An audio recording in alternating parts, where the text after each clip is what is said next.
Très chers téléspectateurs, frères et sœurs, croyants du message du temps de la fin, que Dieu vous bénisse. Shalom, bonjour, bonsoir. Ça dépend de l'heure à laquelle vous nous suivez sur notre plateau, la chaîne du message, Révélation TV. Nous sommes très heureux d'accueillir sur notre plateau l'homme de Dieu, le serviteur de Dieu, le frère Benjamin Makoma, à qui nous disons Shalom. Shalom, précieux.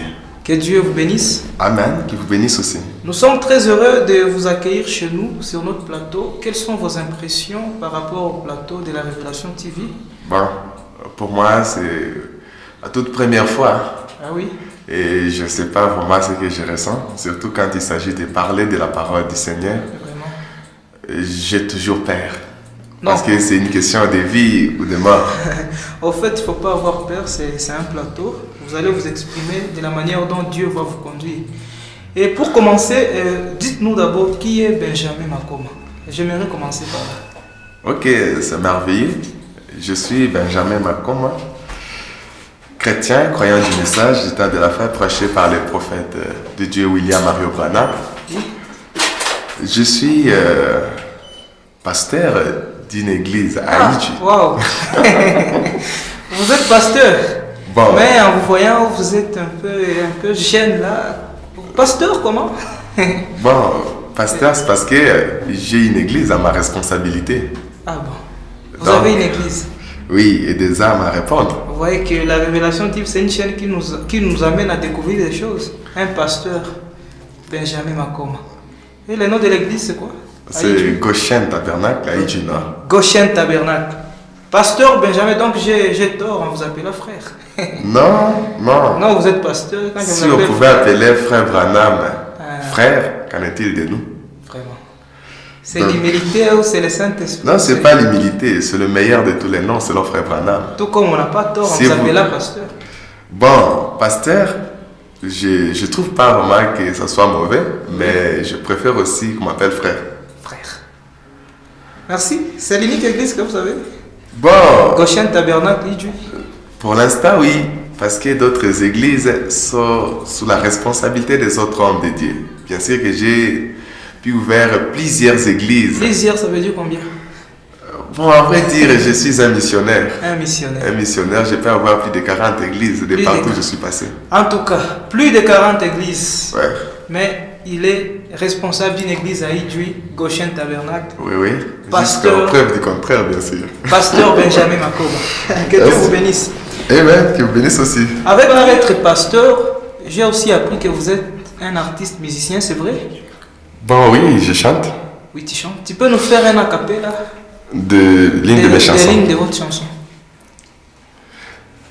Ok, je vais chanter Je suis victorieux. Allez-y. Le sang de Jésus a coulé à Golgotha, Alléluia. m'a purifié, m'a sanctifié. Le sang de l'agneau a coulé à Golgotha, m'a donné l'accès au baptême du Saint-Esprit. Très super. Par Très ton super. sang, ô Seigneur, Très super. je suis racheté. En fait, Voilà, c'est merveilleux. c'est merveilleux. C'est une cantique qui veut dire que je suis victorieux. Vraiment. Je suis victorieux, j'ai déjà posté sur ma chaîne. Donc, quelqu'un peut regarder. Benjamin Makoma, il les trouvera, il sera édifié à l'intérieur de ça. Il y a quand même 3 chansons là-bas. C'est pour que les enfants de Dieu puissent quand même à manger, hein, s'en réjouir, quoi. Merci beaucoup. Dieu vous bénisse. Amen. Avec lui, nous allons parler sur un sujet très très important. Et je crois que ça va édifier beaucoup d'enfants de Dieu. Nous parlons sur le thème intitulé Les témoignages. Oh, Les témoignages, frère Benjamin, c'est merveilleux. c'est merveilleux. C'est quoi un témoignage? Parce qu'ici, je rappelle que nous avons un seul soubassement, donc une base, c'est le message de frère Branham. Ouais. Tout ce que frère Branham a dit, tout ce que la Bible a dit, c'est ça la base. Donc tout ce que vous nous dites, vous appuyez à la lumière du message. C'est quoi un témoignage? Quand je dis un témoignage, c'est-à-dire je demande selon Frère Branham, selon le message. Exactement. Oui. Bien que tu m'as appelé pour répondre à tes questions, Justement. et je suis là pour y répondre. Oui. Un témoignage, selon Frère Branham, c'est une expérience vécue. Expérience vécue. Oui. Donc, tout celui qui existe a un témoignage. Chaque chose qui se passe dans nos vies, que ce soit physique, que ce soit spirituel, ce sont que des témoignages qu'on écrit. Donc, on peut le parler à notre vivant, et quand même nous ne serions pas là, les gens continueront à parler de nous. Témoignage. C'est ce qui marque la vie d'un humain sur la terre. Et quand tu parles que c'est tout celui qui existe sur la terre, donc, et les chrétiens et les païens, tous ont des témoignages. Chacun a un témoignage. Chacun a un témoignage. Dans la Bible, il y a eu Jésus qui avait son propre témoignage, et il y avait aussi Judas qui avait un témoignage. Le voleur qui part voler, il dit Seigneur, Lui aussi, aide-moi à voler. c'est un témoignage. Seigneur, aide-moi à voler. Quand il se raconte, Quand il échappe. nous, quand nous sommes ici, c'est pour parler du témoignage de la vie chrétienne. Justement. Mais en vrai dire, chacun a un témoignage De sa façon. de sa façon. Merci beaucoup. Merci beaucoup. Je comprends que tout le monde peut avoir un témoignage, mais de sa façon. Oui, Mais de sa façon. comme dans la parole, dans le message, Frère Branham en a eu son témoignage. La Bible est tout entière est remplie de témoignages. Ce sont des expériences que les autres ont traversées. Abraham a eu son témoignage, Isaac a eu son témoignage, Jacob a eu son témoignage. Donc tout ce que nous parlons au sujet de ces patriarches et tous les anciens, ce sont des témoignages. Donc la Bible en soi, du début jusqu'à la fin, c'est un livre de témoignages. Amen. Et quel est l'effet ou l'impact du témoignage dans la vie chrétienne? La meilleure, c'est quand on reçoit le Seigneur Jésus-Christ. C'est là qu'on commence à avoir une bonne témoignage. Ça produit quoi? Ça produit la vie chrétienne. La vie chrétienne? Oui. Ah, ok. Merci beaucoup. Je suis très heureux avec vos réponses qui me satisfont.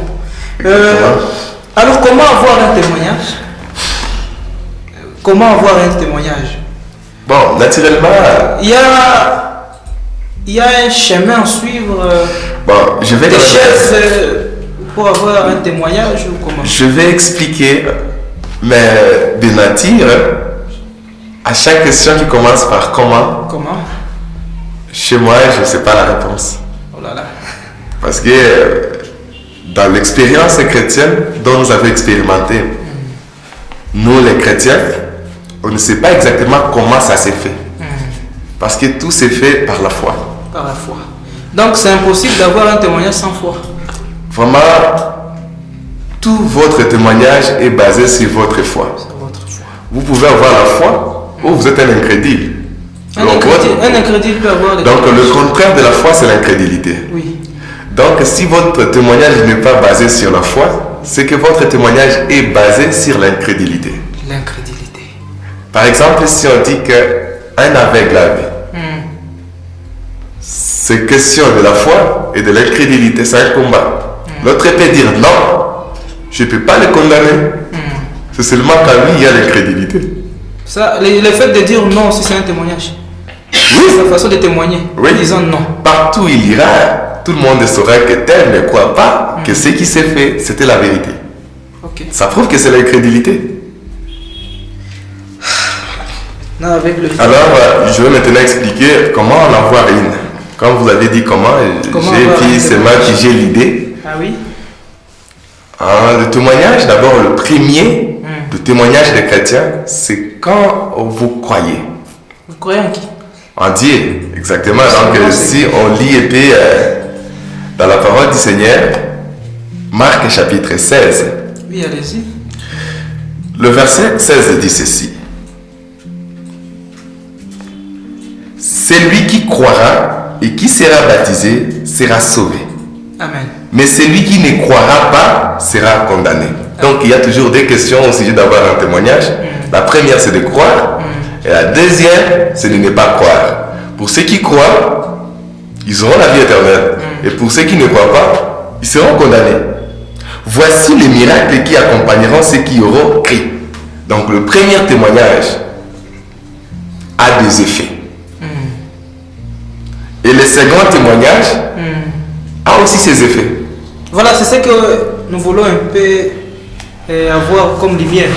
Les C'est- effets du premier témoignage, croire, Ouais. Les effets du deuxième témoignage, n'est pas croire. Si tu crois, Oui, tu seras sauvé. oui.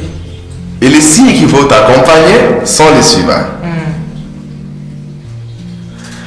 Voici les miracles qui accompagneront ceux qui auront crié à mon nom, ils chasseront des démons, Les démons.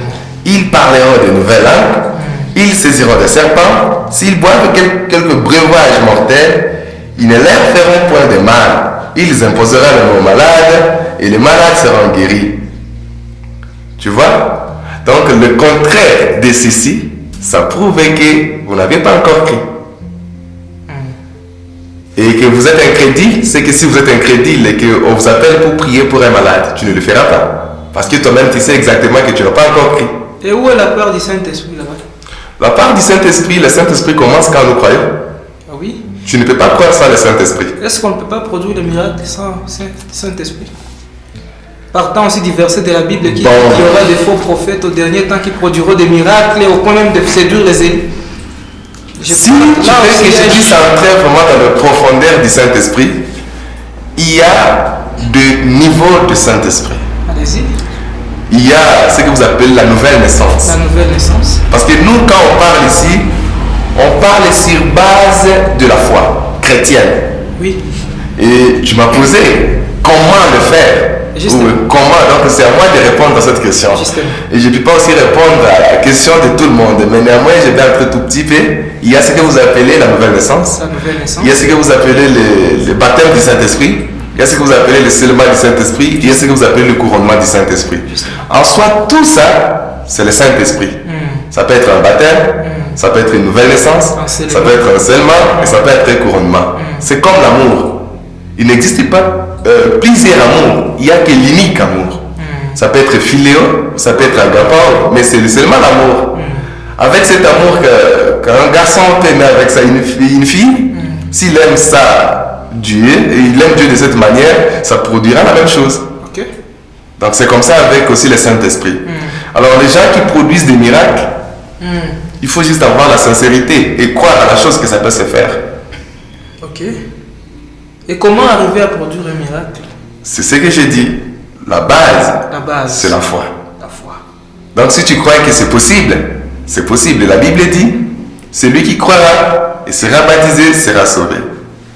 Donc d'abord, il faut croire. Il faut croire. Et si j'entre un peu dans la foi, vous verrez que tout est possible à celui qui croit. C'est que si tu crois exactement que toute chose va changer dans votre vie. Donc si tu crois, même une jambe cassée peut pousser. Ouais, Si exactement. tu crois, même un muet peut parler. Mon frère, je sais que tout est basé sur la foi. Rien n'est impossible avec la foi. C'est seulement que nous, étant que des prédicateurs, nous faisons peur aux chrétiens, nous faisons peur aux croyants. Nous sommes tellement habitués à des petites choses qu'à chaque fois, quand même nous sommes appelés pour de grandes choses, nous avons tendance à reculer. Mais la vérité est qu'il n'y a rien qui soit impossible à Dieu. Et nous vivons dans la troisième dispensation où Dieu qui était autrefois au ciel C'est du Saint-Esprit. et déjà sur la terre, il vit dans les humains. C'est que si le même Jésus qui avait fait marcher le boité, il est à toi, tu peux aussi le faire. Amen. Amen.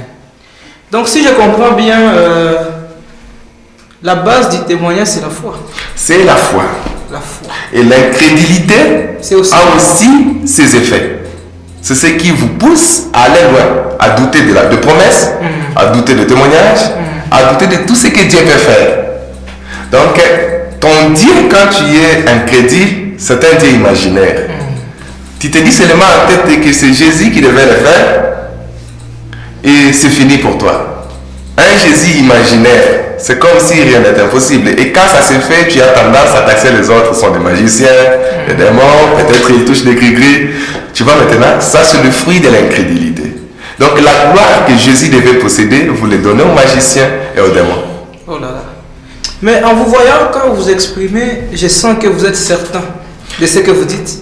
Je sens qu'il y a une assurance de quoi, je sens qu'il y a une certitude. Donc, c'est comme si ce sont des choses que vous avez vécues, une expérience que vous avez, parce que vous parlez avec certitude, vous ne tâtonnez pas, vous n'êtes pas en train de balbutier, chercher les mots. Je sens que vraiment tout est là.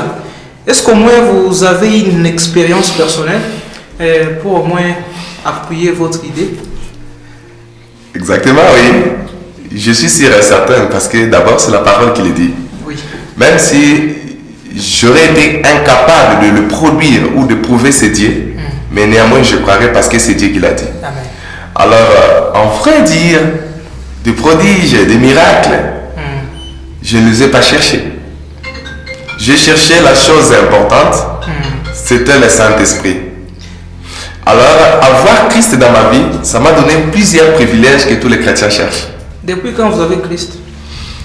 Bon, en vrai dire, j'écris depuis que j'avais 10 ans.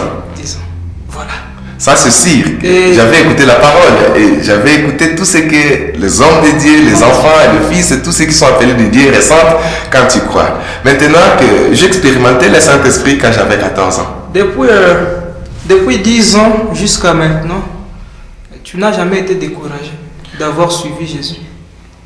En fait, Quelque part, soit par des coups, par des attaques. c'est vrai.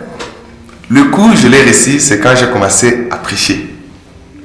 Ta première prédication, tu as prêché quoi? Je me rappelle de ce... Ta toute première Ouais, prédication. je me rappelle de ça. Oui, c'était C'était en quelle année? très D'abord en quelle année? À 2015. 2015. Parce que je dirais 2014, oui, mais 2015. La première prédication. C'est là où j'ai commencé à compter mes prédications. Oui. Parce que c'était la première prédication qui avait vraiment marqué toute ma vie. Oh, Et c'était une assurance bénie pour moi. oh là là, gloire à Surtout Dieu. pour un jeune garçon qui prêche, t'imagines, à l'époque. J'avais presque, si je ne me trompe pas, 14 ans, 15 ans. Gloire à Dieu. Vous avez prêché, c'était quoi le sujet? Être pardonné. Être pardonné. Parce que c'est le jour où j'ai expérimenté le pardon. Et à chaque fois quand je prêche, c'est une expérience vécue. Donc c'est un témoignage. La prédication pour moi, c'est un sujet de témoignage. Je ne prêche pas pour impressionner, Oui. mais je prêche pour donner à un chrétien un témoignage. Ah, gloire à Dieu. Ouais. Dieu vous bénisse. Amen. Dieu vous bénisse richement. Je vois que nous sommes très édifiés. Moi là, je sens déjà l'onction. Merci beaucoup, c'est merveilleux. Ah, au fait, je voulais savoir aussi, produire un miracle est un don ou bien c'est pour tout le monde? Ou les miracles ont des degrés? Bon, Parce que je vois quelqu'un qui produit un miracle, quelqu'un qui peut prier pour un mot de tête, ça guérit. Et un autre qui peut prier pour une jambe cassée, la jambe pousse. L'autre qui peut prier pour un muet, il part. Bon. Et ça a des degrés, niveau de foi ou c'est quoi? en vrai Pour ça, nous avons dire, le même Dieu. je crois que si on avait le même Dieu, ça n'aurait pas causé un problème. Parce que la personne qui a prié pour la grippe n'est pas supérieure à la personne qui a prié pour un mort qui est ressuscité. Le plus grand miracle qui se fait dans la vie chrétienne, c'est celle quand on croit. Quand Dieu prend un pécheur pour le... Oui, exactement.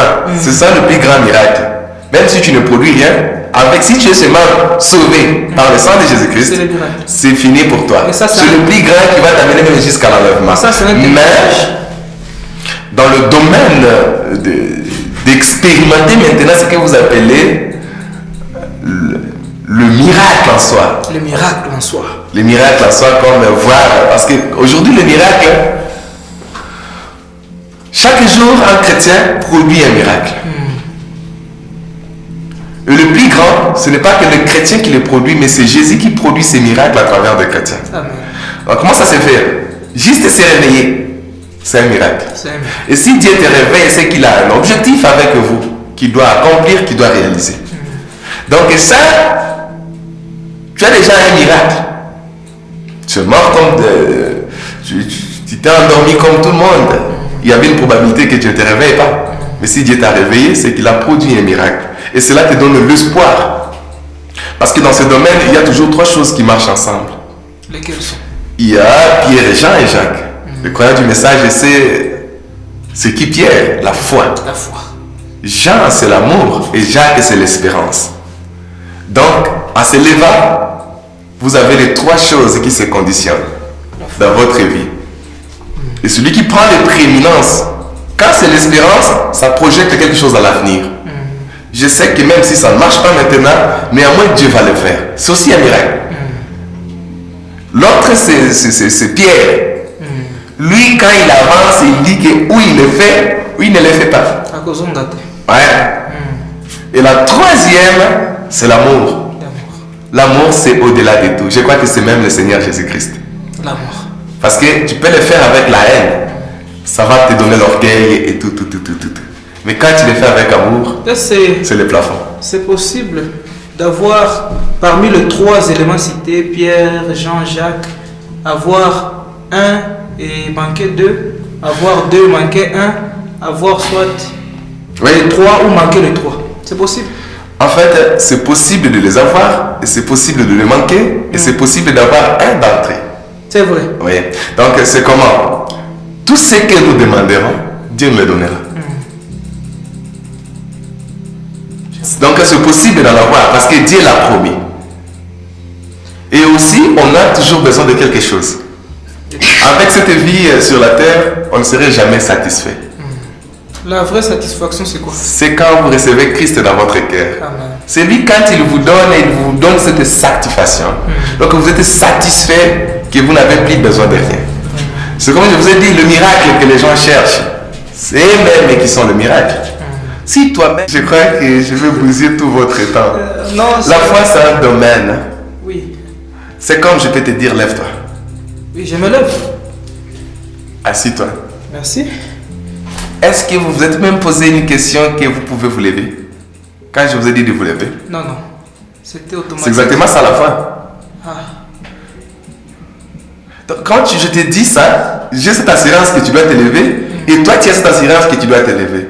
Mais quand ça arrive que je te dis lève-toi et toi-même tu dis que moi, avec ce que je ressens maintenant, je sais. Déjà, il y a ce que vous appelez le coup pire. Il faut que je t'amène jusqu'à comprendre que réellement tu peux te lever. Et quand tu te lèves, c'est ce que les gens appellent un miracle. C'est ça. Donc je ne trouve pas que ce soit vraiment quelque chose de très compliqué pour un chrétien.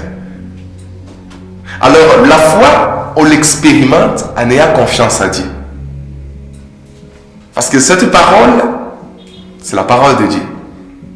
Dieu te dit que tout est possible si tu crois. Et toi tu arrives devant une circonstance, tu dis que non, il faut que j'appelle frère Ben.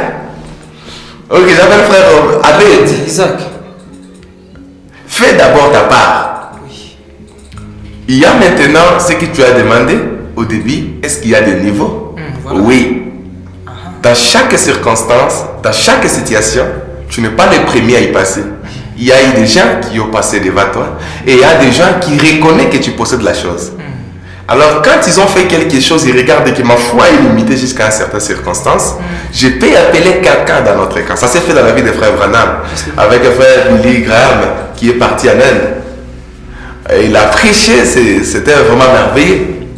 Mais quand les sorciers indiens sont venus, ils l'ont amené avec, il lui a dit, si tu es vraiment la personne que tu crois, montre-nous. Il a fermé, il a emballé ses affaires et il est sorti, il est rentré en donnant honte au christianisme. Quand ces choses sont arrivées aux oreilles de frère Branham m'a dit, mais qu'est-ce que tu as fait? Tu devais dire que moi, je suis jusqu'à un certain niveau. Mais dans notre camp, il y a quelqu'un qui peut faire la différence. Amen. Il pouvait s'appeler Branham. Ici, il y a quelque chose qui nécessite ta présence. Et ce jour-là, il aurait relevé le divoque. Et c'est ainsi que quand frère Branham est arrivé, on lui a donné un aveugle. Il a prié et cet aveugle a pu trouver la vie. Moi, je me suis toujours dit que la Bible nous dit ce que Jésus a fait, nous le ferons et de plus grande. Jean 14. Exactement. C'est que si Jésus l'a fait, si frère Branham l'a fait, je crois que je peux y arriver. Frère Benjamin. Et si je n'y arrive pas, néanmoins frère Abed ou quelqu'un d'autre dans le corps, nous avons des grands géants cérébrales dans ces situations. Nous avons pasteur Barouti et d'autres, même mon pasteur. Il fait vraiment la différence. Justement. Dans notre ville de Bukavu, oui, il fait la différence. Donc tu vois que tout dépend de la manière dont la personne a expérimenté Dieu. Moi, après avoir reçu le Seigneur Jésus-Christ, je voulais toujours amener des chrétiens à voir Dieu. Et beaucoup de chrétiens sont bouleversés avec des situations de la vie, des problèmes. Alors moi, je me suis dit que si je suis vraiment un serviteur de Dieu et que Dieu m'a envoyé pour chercher des âmes, c'est que tout ce que je trouverai sur mon chemin, Dieu saura comment décanter ses problèmes. Moi, je m'avance, je vois des boiteux qui viennent, je prie, je vois des aveugles qui avancent, je prie. Et c'est pas Ben qui fait des miracles, c'est le Seigneur Jésus-Christ qui le fait. Amen. Je suis très heureux. Ça vous est un jour arrivé de prier pour un malade et par suite le malade n'est pas guéri. Parce que j'ai une citation de frère Branham qui dit: même si j'ai prié pour 1000 malades et que tous mouraient, je croirai toujours que Dieu guérit. Ce que j'essaie dans ce domaine, si tu me poses cette question, tu peux me pousser à regarder dans mon contexte incrédule. Non, je ne vous pousse pas à regarder. Bon, vous savez, c'est quoi au juste? Quand même je pars prier pour un malade, j'essaie d'abord qu'il serait guéri. Okay. Ça ne me sert à rien d'avancer pour aller prier pour quelqu'un sachant que vraiment, il ne serait pas guéri. C'est que j'ai la foi.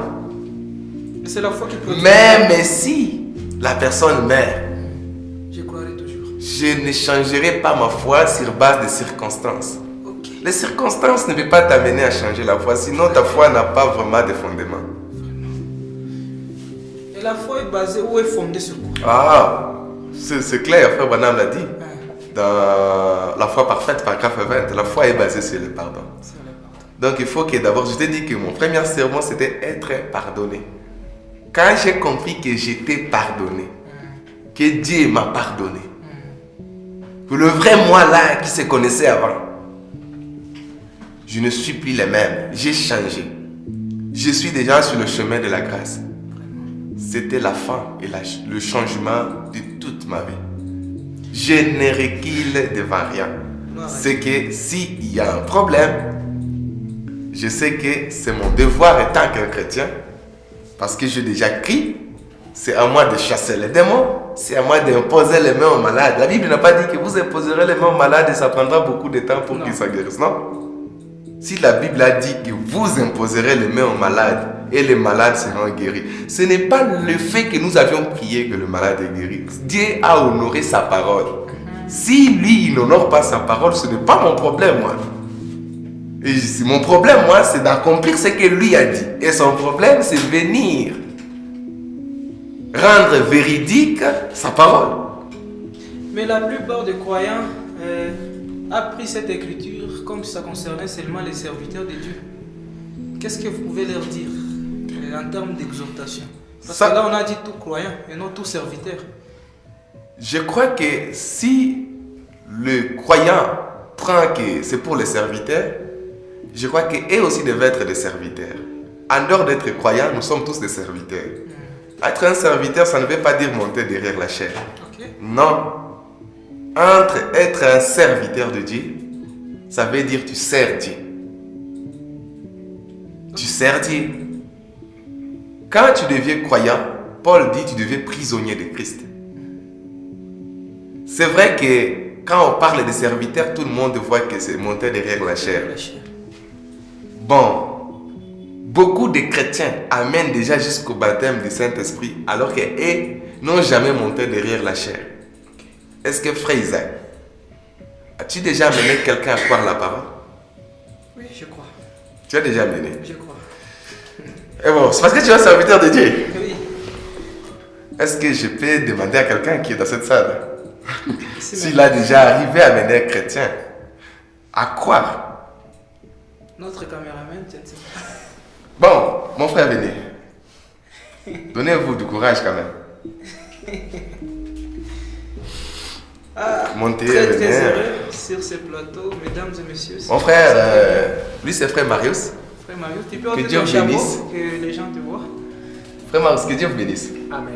Frère Marius, est-ce que votre vie, as-tu déjà convaincu quelqu'un que vous êtes un chrétien par votre propre témoignage? Oui, oui. Est-ce que vous êtes un prédicateur? Non. Mais quelqu'un a déjà convaincu que vous êtes vraiment un fils de Dieu. Et il a déjà dit que s'il y a une église, c'est celle que toi tu entres. Ça suffit. Tu vois? Oui. Est-ce que tu comprends moi ce que je voulais dire? Oui, je comprends. Merci beaucoup, frère Marius. Merci aussi. Donc c'est comme ça exactement. Nous parlions de témoignages. C'est ça le sujet, non? Justement. Donc quand on veut parler d'un témoignage, il faut que ta vie puisse produire un témoignage. Bien sûr que tout le monde n'est pas censé te croire. Mais néanmoins, si ta vie a déjà produit un témoignage qui peut convaincre quelqu'un, ça prouve que tu es dans le bon chemin. Même Jésus, il y avait d'autres qui l'appelaient Belzéboul. C'est ça le témoignage qu'il avait par rapport à Jésus. Mais ça n'a pas découragé Jésus de faire ce qu'il lui devait faire. Parce que la parole de Jésus disait que je fais que ce que le Père me révèle de faire. Alors qu'en est-il de moi et toi? Je comprends. Merci beaucoup. Alors, merci beaucoup. Nous sommes en train de terminer. Le temps nous tient à la gorge vraiment. Oui. Je crois que nous avons vraiment les nécessaires par rapport au témoignage. Ok. Nous comprenons que le témoignage est basé sur la foi. C'est la foi qui produit les témoignages. C'est la foi qui produit les témoignages. Et la foi vient de ce que l'on attend. Si votre pasteur ne vous dit pas que c'est possible. Tu vois, chez moi, mon pasteur David, chaque jour, quand il monte derrière la chair, il nous dit une seule chose. Si ce que lui fait, ce n'est pas ça l'essentiel, il restera avec ça jusqu'à ce que l'essentiel vienne. Mais aussi longtemps qu'il est avec ça, il croit que c'est ça l'essentiel. C'est l'expression que Frère Branham a utilisée aussi. Et moi aussi, chaque jour on m'enseigne que c'est possible. J'ai vu pas mal de choses s'accomplir. Voilà, même tu arrives même à ma dernière question pour clôturer l'émission. Tu peux nous J'ai donner pas mal même de un choses. témoignage ou deux témoignages de ce que tu as vu dans votre vie ou dans votre ministère. Tu as vu Dieu agir. Bon, le premier que j'ai expérimenté moi-même, c'était le pardon. Le pardon, voilà. Dieu vous a pardonné. Frère, Dieu m'a pardonné. Ça, c'est sûr. À chaque fois que j'avance, à chaque fois que je prie, je ne sens pas la condamnation. Amen. Et si j'avais un message que je devais porter à tout le monde, arrive jusqu'à ce que Dieu te pardonne. Amen. La deuxième chose, la démonstration de la puissance de Dieu. Surtout le miracle. Bon, quand même, j'ai vu pas mal de choses. J'ai vu des aveugles qui ont vu, des boîtiers qui ont marché, des gens qui n'ont pas de jambes, quoi. Pousser. Oui, c'est possible. Quelqu'un qui n'a pas de seins. Pousser. Oui, je crois que tu es bien informé que moi. Que Dieu vous bénisse, frère Benjamin. Je sens que nous sommes bénis par votre présence sur notre plateau. Merci beaucoup et je suis aussi très béni. Quel est votre dernier mot? Que Dieu vous bénisse. Amen. Je crois que ce que vous faites pour l'épouse partout au monde entier, ils vous seront reconnaissants. Amen.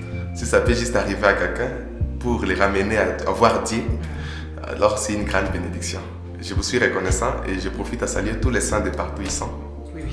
Dans le nom puissant de Jésus-Christ. Shalom. Shalom. Dieu vous bénisse. Merci beaucoup de partout où vous nous avez suivis. Nous sommes la Révélation TV. À la présentation, c'était le frère Isaac El Abedi. Et nous avons eu un invité spécial pour nous, frère Benjamin Makoma, à qui nous disons shalom. Shalom, que Dieu vous bénisse. Merci, amen. Et par là, nous disons merci à notre caméraman, le frère Marius, assisté par le frère Meshach Jimmy, le frère James. Merci à notre capteur de son, le frère Joël Ndeko. Merci à tout le monde, que Dieu vous bénisse. Restez branchés, connectés, scotchés sur la chaîne du message Révélation TV. Que Dieu vous bénisse. Amen, amen. Je donnerai ma vie pourvu qu'un jour je sois au pied de Jésus, mon roi.